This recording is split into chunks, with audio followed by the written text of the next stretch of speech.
Tervehdys! Minä täällä. Ja täällä meillä on vuoden 1979 Pantermo maalämpöpumppu.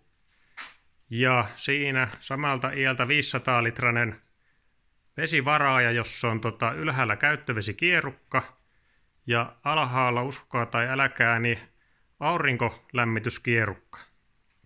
Eli jo vuonna 1979 tämmöisessä Pantermo maalämpöpumpussa oli valmiina liitännät ja tekniikka aurinkokennoille, jotka liitettiin tänne maalämpöpumppuun.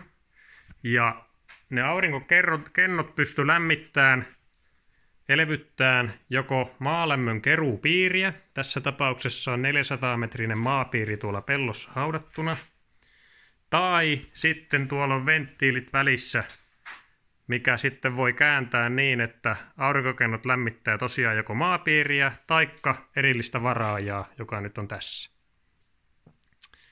Että edistyksellinen vekotin ollut aikanaan ja paljon, sanotaanko, tämän päivän pumpuissa olevia ongelmia niin ei tässä ole. Tässä ei ole tukkeutuvia vaihtimia. Täällä on vissiin, en ole vielä päässyt tätä purkaa ja ihailee, mutta täällä on vissiinkin niin kuin putkilämmön vaihtimet eikä nykyaikaiset levylämmön vaihtimet. Putkilämppärit, mikään ei ole ikuista, mutta ne ei kulu ikinä loppuun eikä ne mene ikinä tukkoon.